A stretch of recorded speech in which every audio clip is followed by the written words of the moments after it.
Hej Ingmarie, det här är Peter. Jag står på Brunkebergstorg och väntar på dig. Ring eller kom så fort som möjligt. Hej då. Vad är det Peter igen? Nu är hela crewet här, de ska flytta statyn. Vi måste veta var de ska hamna någonstans. Du måste komma hit. Var är det någonstans? Okej, skynda hit. Hallå? Ingmarie? Ja. Jag har ringt så här gånger. Du håller på att flytta statyn nu. Vi måste veta var den ska vara någonstans. Vem som säger att den ska flytta?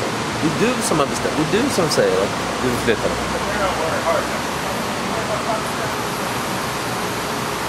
Och vad vill du ha den då?